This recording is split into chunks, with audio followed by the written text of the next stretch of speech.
My name is Rachel Voss, and I need to tell you about something that happened to me last year in a town called Evansville, Indiana. I'm a 28-year-old nurse, and I work the night shift at St. Mary's Hospital downtown. The hours are brutal, but the pay is good, and honestly, I've always been more of a night person anyway. I live alone in a small apartment complex on the east side of town. Nothing fancy, just a one-bedroom place with thin walls and a parking lot that's barely lit. Everything was normal until I met my new neighbor. His name was Carl. At least, that's what he told me. He moved into the apartment directly across the hall from me sometime in early November. I remember the day because I was coming home from a long shift and saw him carrying boxes inside. He was in his mid-40s, average height, balding, with this uncomfortable smile that never quite reached his eyes. The kind of smile that made you feel like he was always in on some joke you didn't know about. I tried to be polite, gave him a little wave and said, "Welcome to the building." He stopped mid-step, stared at me for a second too long, and then said, "Thank you, Rachel." I froze. I hadn't told him my name. He must have seen the confusion on my face because he quickly added, "I saw it on your mailbox downstairs." That made sense, I guess. But something about the way he said it felt off. Like he'd been thinking about my name for a while before he said it out loud. I brushed it off and went inside, locking my door behind me. I didn't think much of it at the time. Just a weird first impression. But then things started getting stranger. A few days later, I came home from work around 7 a.m. and found a note taped to my door. It was handwritten on a torn piece of notebook paper, and all it said was, "I heard you crying last night. Are you okay?" I stared at that note for a solid minute, my stomach twisting into knots. I hadn't been crying. I hadn't even been home the night before. I'd worked a double shift and crashed at my friend Jenny's place because I was too exhausted to drive. So how the hell did he hear me crying? I crumpled up the note and threw it away, telling myself it was just a mistake. Maybe he heard someone else and thought it was me. But deep down, I knew that didn't make sense. My apartment was directly across from his. If he heard crying, it would have been coming from my place, unless he was lying. The next week, I started noticing him more. A lot more. Every time I left my apartment, he was there, standing in his doorway, or in the hallway, or down in the parking lot by my car. He was always just standing there watching me.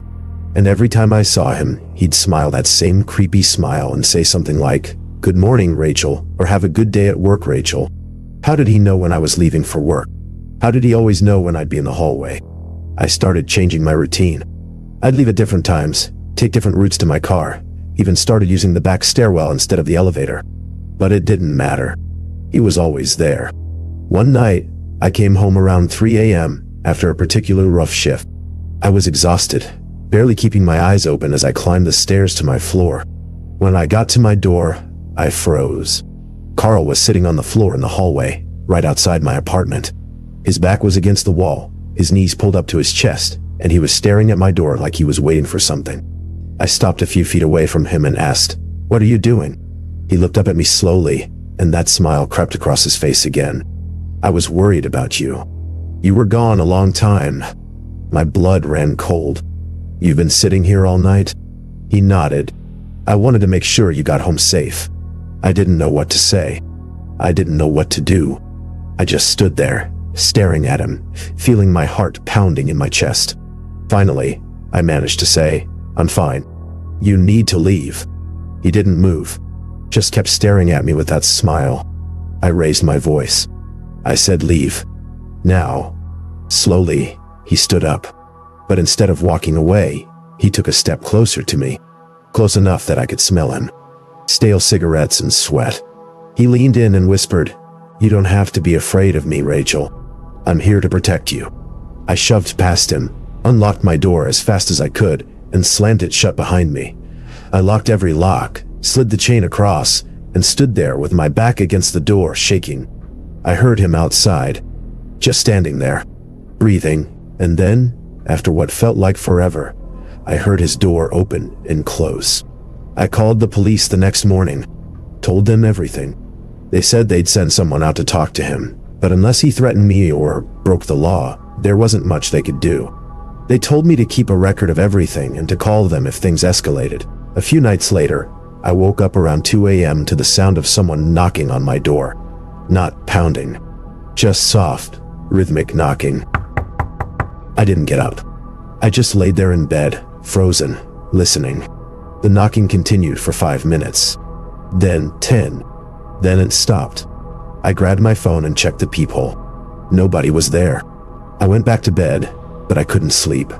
I just laid there, staring at the ceiling, waiting for the knocking to start again. It didn't. But when I left for work the next morning, I found something that made my stomach turn. Taped to my door was a photo. A photo of me, sleeping in my bed. I ripped it off the door and stared at it, my hands trembling. The angle of the photo was from inside my bedroom near the window. Someone had been in my apartment. Someone had stood over me while I was asleep and taken a picture. I called the police again. This time, they took it seriously. They came out, dusted for fingerprints, checked my locks, my windows, everything. But they didn't find any signs of forced entry. No prints. Nothing. The officer told me to stay somewhere else for a few nights while they investigated. So, I packed a bag and went to Jenny's place. But even there, I didn't feel safe. I kept thinking about that photo, about Carl standing over me while I slept, about what he could have done. I stayed at Jenny's for 3 days. When I came back, my landlord told me Carl had moved out, just packed up and left in the middle of the night. No forwarding address, no explanation, just gone.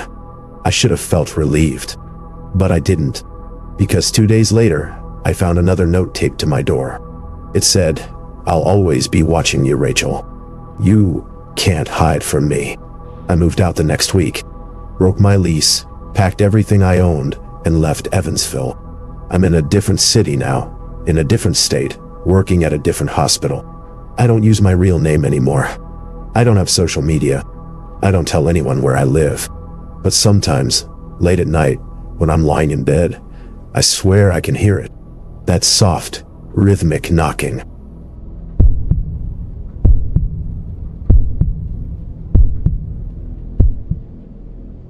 My name is Marcus Lawson, and I'm a 32-year-old high school teacher in a town called Cedar Falls, Iowa. I teach history at Riverside High, and I've been doing it for about 6 years now. It's a good job. The kids are mostly respectful, the pay is decent, and I genuinely enjoy what I do. I'm not married, no kids of my own, just me and my dog Bailey living in a quiet neighborhood on the west side of town. I'm telling you this because I need you to understand that I'm a normal guy. I don't go looking for trouble. I don't put myself in dangerous situations. But sometimes, trouble finds you anyway. It started in September of last year. I had this student in my third period class named Ethan Crowley. 17 years old, senior year, quiet kid who always sat in the back row. He never caused problems, never spoke unless I called on him, and his grades were average. Nothing about him stood out. He was just another face in the crowd. But then, I started noticing things. Little things at first. Like how he'd always be the last one to leave the classroom. He'd pack his stuff up slowly, deliberately, waiting until everyone else was gone before he'd walk past my desk. And every time he did, he'd look at me. Not a quick glance. A long, hard stare. Like he was studying me. I didn't think much of it. Kids are weird sometimes. Maybe he was just shy or awkward. But then it got stranger. One day after class, I was erasing the whiteboard when I heard someone clear their throat behind me. I turned around and there was Ethan, standing right there, maybe 2 feet away from me. I hadn't even heard him walk up. "Jesus, Ethan, you scared me," I said, forcing a laugh. "What's up?" He didn't smile, didn't blink, just stared at me with this blank expression and said, "I think you're a really good teacher, Mr. Lawson." Thanks," I said, feeling uncomfortable. "I appreciate that." He nodded slowly, still staring, and then walked out of the room without another word. It was weird, but I brushed it off. Maybe he was just trying to be nice. But the next day, it happened again. And the day after that. Every single day, Ethan would stay after class, stand way too close to me, and say something strange. "You have a nice house, Mr. Lawson." I froze. "What?" "Your house. On Maple Street. It's nice." I'd never told any of my students where I lived. The school didn't give out that information. So how the hell did he know? Ethan, how do you know where I live? He smiled for the first time. A slow, creepy smile that made my skin crawl. I've seen you there. Before I could respond, he turned and walked out. I reported it to the principal that same day. Told him everything. He said he'd talked to Ethan and his parents, and that I should let him know if anything else happened. I felt a little better after that. Like maybe it would stop. It didn't. A few days later, I was at home around 9 p.m., sitting on my couch, watching TV with Bailey curled up next to me. I heard a noise outside. A soft tapping sound, like someone knocking on glass. I muted the TV and listened. There it was again. I got up and walked over to the front window, pulling back the curtain. My heart nearly stopped. Ethan was standing in my front yard, just standing there, staring at my house. He wasn't moving, wasn't doing anything, just staring. I yanked the curtain shut and grabbed my phone, my hands shaking. I called the police and told them there was someone on my property. They said they'd send an officer out right away. I waited by the window, peeking through the curtain every few seconds. Ethan didn't move.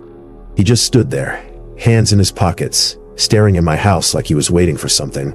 About 10 minutes later, a patrol car pulled up. I watched as the officer got out and approached Ethan. They talked for a minute, and then Ethan pointed at my house and said something I couldn't hear. The officer turned and looked at my window, and I stepped back, my heart racing. A few minutes later, the officer knocked on my door. I opened it, and he asked if I knew the kid in my yard. I told him yes, that he was one of my students, and that he'd been acting strange. The officer nodded and said he'd talked to Ethan, who claimed he was just checking on me because he was worried. Worried about what? I didn't even know the kid outside of class. The officer told Ethan to go home and warned him not to come back. I watched from my window as Ethan walked away, turning back once to look at my house before disappearing down the street. I didn't sleep that night. I kept thinking about the way he'd been standing there, so still, so calm, like he had every right to be in my yard. The next day at school, I avoided Ethan as much as possible. I didn't call on him in class, didn't make eye contact, nothing. But when the bell rang and everyone started leaving, he stayed behind. Again. I didn't wait for him to say anything. I stood up and said, "Ethan, you need to leave." He didn't move, just stood there, staring at me with that blank expression. I said, "Leave." "You called the cops on me," he said quietly. "You were on my property. You shouldn't have been there." He tilted his head like he was confused. "I was just making sure you were okay. I don't need you to check on me. I need you to stay away from me. Do you understand?" He smiled again. That same slow, creepy smile. "You can't tell me what to do outside of school, Mr. Lawson." I felt a chill run down my spine. "Get out. Now." He stared at me for a few more seconds, then turned and walked out. I went straight to the principal's office and told him what happened. He said he'd contact Ethan's parents again, and that he'd consider suspending him if the behavior continued. But I didn't feel safe. Not at school. Not at home. Nowhere. That night, I installed security cameras around my house. Front door, back door, driveway, everywhere. I wasn't taking any chances. And it's a good thing I did. Because 2 nights later, at 2:30 a.m., my phone buzzed with a motion alert from one of the cameras. I grabbed my phone and opened the app, my stomach dropping when I saw the footage. Ethan was in my backyard. Not just standing there this time. He was trying to open my back door. Twisting the handle, pushing on it, testing the lock. I called 911 immediately, whispering into the phone that someone was trying to break into my house. The dispatcher told me to stay inside and that officers were on the way. I watched the camera feed, my hands shaking. Ethan tried the door for another minute, then moved to the window next to it. He pressed his face against the glass, cupping his hands around his eyes to look inside. And then he saw the camera. He looked directly at it, smiled, and waved. I almost threw up. The police arrived a few minutes later, but by the time they got there, Ethan was gone. They searched the area but didn't find him. I showed them the footage, and they said they'd file a report and contact his parents. But that wasn't enough. I wanted a restraining order. I wanted him arrested. I wanted him as far away from me as possible. The next day, Ethan didn't show up to school, or the day after that. I found out from the principal that he'd been suspended pending an investigation. His parents claimed he had emotional issues and that he didn't mean any harm. Didn't mean any harm? The kid was trying to break into my house in the middle of the night. I thought it was over. I thought I could finally relax. But I was wrong. A week later, I came home from work and found something on my front porch. A cardboard box with my name written on it in black marker. There was no return address. No indication of where it came from. I should have called the police right then. I should have left it alone. But I didn't. I opened it. Inside was a photo album. Dozens of pictures of me. Pictures of me at school. Pictures of me at the grocery store. Pictures of me walking Bailey. Pictures of me through my living room window.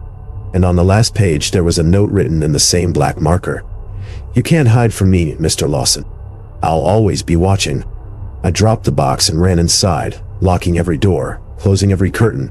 I called the police, showed them the box, the photos, everything. They took it as evidence and said they'd arrest Ethan as soon as they found him. But they never did. Ethan Crowley disappeared. His parents reported him missing 2 days later. The police searched for weeks, but there was no sign of him. No trace. Nothing. And that's what scares me the most. Because I know he's still out there. Still watching. Still waiting. I moved out of Cedar Falls 3 months ago. Changed my number. Deleted all my social media. I don't teach anymore. I can't. I'm too afraid he'll find me again. But sometimes, late at night, I'll get a notification from an old email account I forgot to delete. No subject line. No message. Just a photo attachment. A photo of me, taken from outside my new apartment. He's still out there, and he's never going to stop.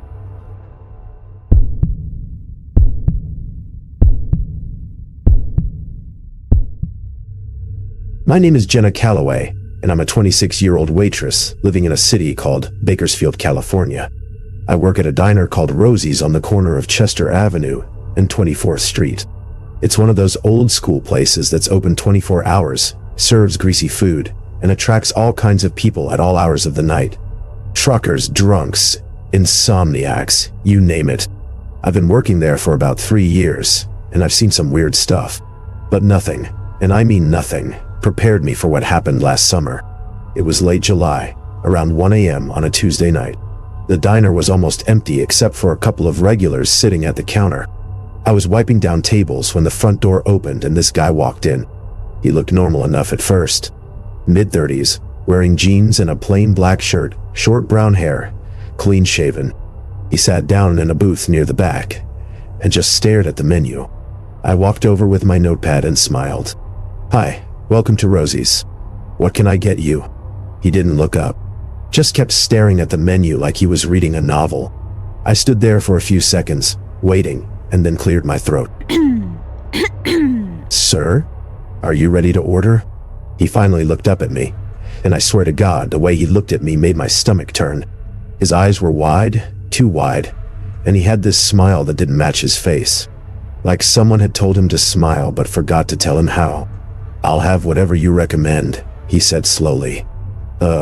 Okay. The burgers are pretty good. Or the pie if you want something sweet." He nodded, still smiling. "I'll have the pie. And coffee, black." "Sure thing," I said, backing away from the table.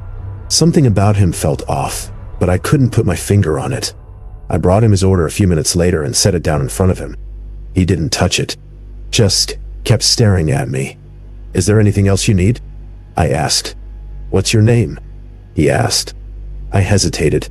I didn't want to tell him, but my name tag was right there on my uniform. "Jenna. Jenna," he repeated, like he was tasting the word. "That's a beautiful name." "Thanks," I said, turning to walk away. "Do you work here every night, Jenna?" I stopped and looked back at him. "Most nights." "Why?" He shrugged. "Just curious." I didn't like the way he said it. Didn't like the way he was still staring at me. I walked back to the counter and tried to focus on other customers, but I could feel his eyes on me the entire time. He stayed for over an hour. Didn't eat the pie.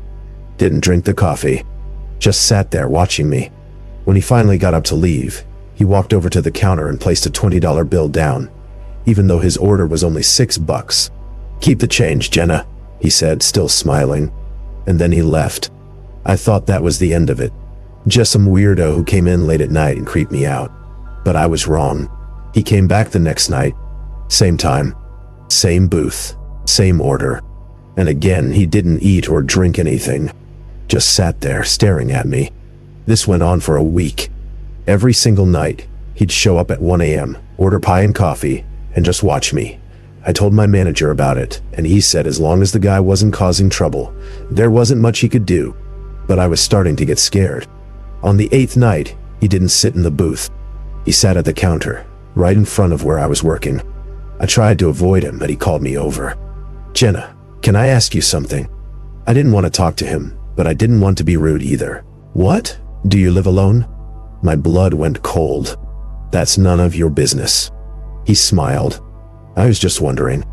You seem like the kind of person who lives alone." "I need to get back to work," I said, walking away.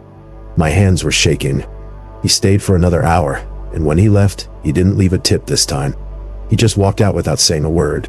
I didn't see him for a few days after that, and I started to relax.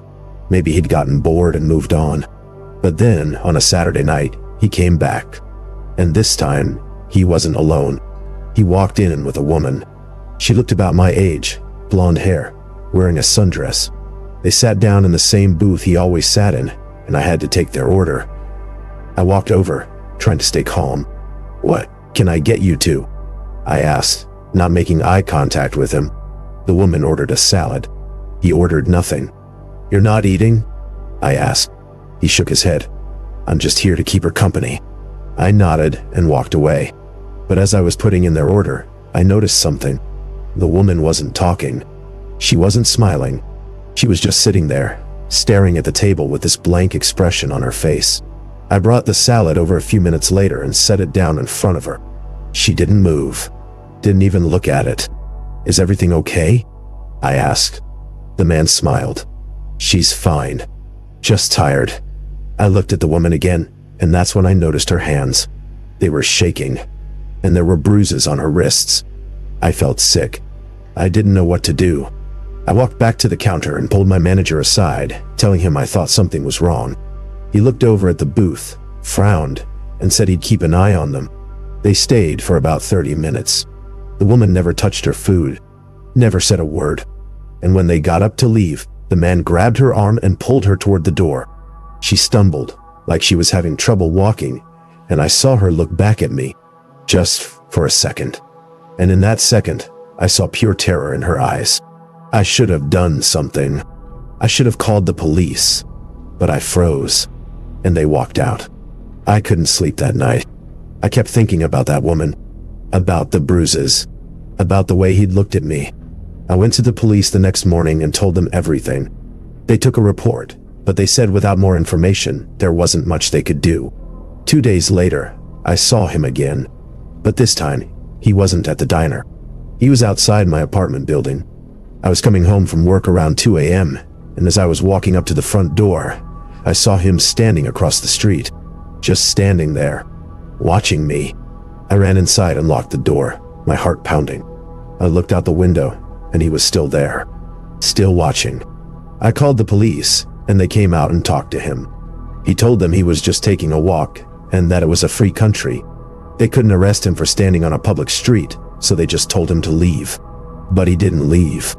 Not really, because every night after that, I'd see him, standing outside my building, standing outside the diner, standing in the parking lot where I parked my car. I filed for a restraining order, but it didn't matter. He didn't care. He kept showing up, kept watching. And then one night I came home and found my apartment door unlocked. I know I locked it. I always lock it, but it was open. I called the police and they searched my apartment. Nothing was missing. Nothing was broken. But on my bed, there was a note. It said, "I've been inside, Jenna, and I'll be back." I moved out the next day. I don't work at Rosie's anymore. I don't live in Bakersfield anymore.